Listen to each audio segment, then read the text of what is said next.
Men are so simple when it comes to love. Totoong-totoo po yan. You don't have to do a lot of skeptical ways, yung mga may hirap na paraan para mapakita sa lalaki yung pagmamahal mo sa kanya. Napakasimple lang ng mga lalaki. Kahit simpleng effort lang ang gawin mo, ay na-appreciate at na-appreciate lang ng mga naagad na mga lalaki yan. Most especially, simple efforts will do. So ngayong araw na to, pag-uusapan natin is yung mga kailangan mong gawin kung gusto mong ma-inlove palalo ang lalaki sa'yo. Yes, ito po yung mga simple ways na magugulantang kayo na napakasimple lang pala ng mga lalaki. So kung bago ka pa lang sa aking channel, ay please do subscribe sa aking channel, and also maya-maya kapag nagustuhan mo tong video na to, ay just leave this video a like, and also do not forget to turn on your notification bell para maging updated ka sa mga ina-upload nating videos every week. And also do not forget to follow my Instagram account. Yan po, ang nag-iisa kong Instagram account. Follow nyo lang po yan. Nandiyan po yung link sa description box. Click nyo lang po yung see more at makikita nyo po ang aking Instagram account. Kung wala pa po kayong Instagram account, napakadali lang. All you have to do is mag-sign up lang kayo by number, email account, tapos password. Boom! May Instagram account ka na kagad at i-follow nyo ako just to see my personal life dito sa bansang South Korea. So without no more further ado, let's go to our main topic for today. Ganito ka dapat kung gusto mong ma-inlove palalo sa'yo ang lalaki. Number one is, all you have to do is just always smell good. Di ba? Totoo po yan. See, it's not complicated at all. Hindi siya talaga komplikado. Girls, alam nyo, maliban sa kagandahan ninyo ay yung aroma ninyo ang nagpapa-inlove sa mga lalaki. Kasi the more na mapapansin mo, kapag ikaw ay bihis na bihis, ay yung lalaki ay aligaga din sa pag-aayos at medyo natataranta pa nga sa pag-aayos yan. At nagpapapango din siya. At lalo-lalo na pag may naamoy siya mabango sa'yo, ay it's only a big sign that you take care of yourself. Yun lang talaga yun. At gustong-gusto ng mga lalaki yan na inaalagaan mo ang sarili mo kapag mabango ka. Kasi di ba, totoo naman talaga. Di ba, nakakadagdag class yung tingin namin sa mga babae kapag lumapit na yung amoy ng perfume. Lalo-lalo kung mga expensive perfume, yung mga ini-spray nyo dyan sa mga damit ninyo, eh, talaga namang nakakataas ng class at nakaka-in-love yung mga amoy ninyo. So all you have to do is just to smell good for you to feel good. Another thing to do kung gusto mo talagang ma-in-love palalo ang lalaki sa'yo is always be beautiful to him. Diba?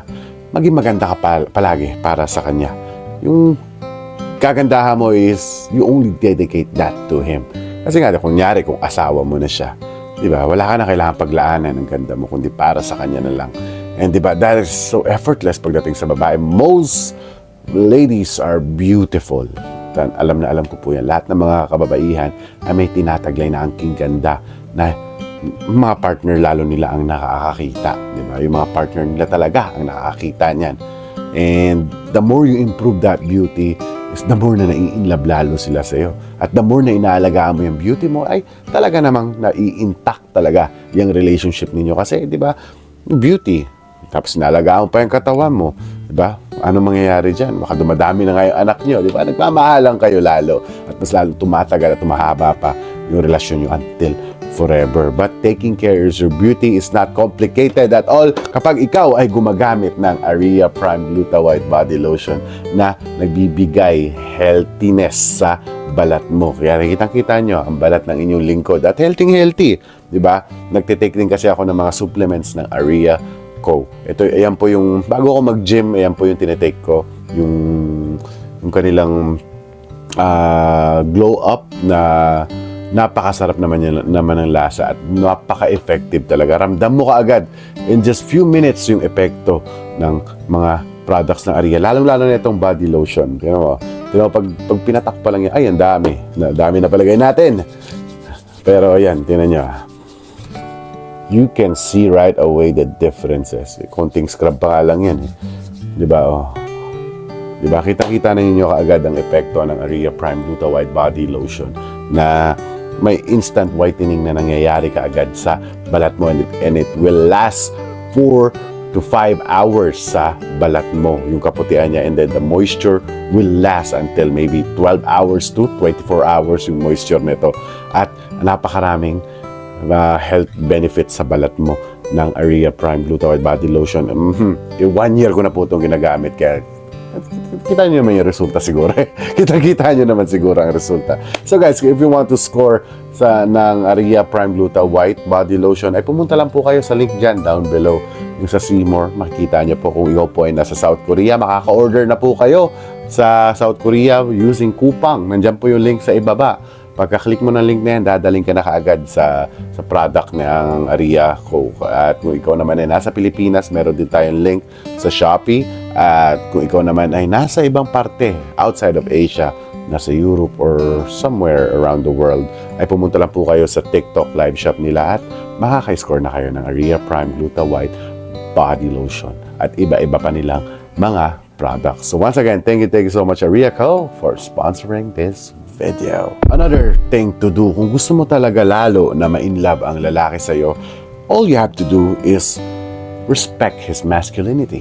Yes, even me, I really love if my girl, if my girl is respecting my masculinity, ine-embrace niya yung pagiging lalaki ko. Every time mapupunta ako sa gym, uy, kinakapaan niya yung muscle ko, uy, lakas-lakas mo naman, di ba?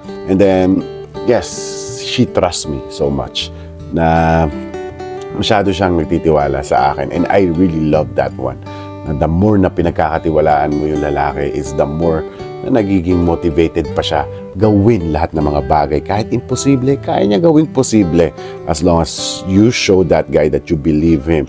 And it's also a part of respecting his masculinity by just believing in his lead. Sa paglilid niya sa'yo ay pinagkakatiwalaan mo. Ayan na ang isa sa pagrespeto rin sa lalaki at kanyang masculinity. So if you respect that guy's masculinity, di ba, in return, mamahalin niya yung feminine energy mo at ipaparamdam niya sa'yo kung gaano kalalim ang pagkababae mo. Baka paramdam niya pa yan sa kwarto ninyo, di ba? Doon mo mararamdaman na babaeng-babae ka once you respect his masculinity. The last thing to do, kung gusto mo talaga ma-inlove ang lalaki sa'yo, is kung gusto mo ng queen treatment, paramdam mo sa kanya yung king treatment muna. Yes, totoo po yan. Kasi girls, hindi ka naman pwedeng, di ba, hindi ka naman pwedeng itrato ng reyna kung hindi mo siya tinatrato na parang hari. So, it's all a matter of give and take. It goes both the same way. Kung hindi kanya kaya tratuhin na reyna, huwag mo rin siya tatatuhin na parang hari. It goes the same way. But dito tayo sa lalaki na part. Kasi minsan, todo-todo na yung effort at ginagawa ng lalaki sa'yo, but in return, wala siyang napapala. Pero ninununok na lang niya yung pride niya kasi nga gustong-gusto ka niya, crush na crush ka niya. But paano pag mag-asawa na kayo, siya lang yung habol ng habol sa'yo? Of course, girls, mawawala na yung attraction nyo sa lalaki na yan. Kasi girls, I know your biology, girls. Alam ko yan. Hindi kayo nai-inlove at na-attract sa lalaking habulero. Diba? Yung naghahabol. So, you have to respect that, guys. Or maybe just give that guy a king treatment. Diba? Pag binigyan mo siya ng king treatment, ibabalik niya agad sa'yo yung queen treatment na hinahanap mo. King treatment, ano ba ginagawa ng king? He's providing, giving you security, di ba?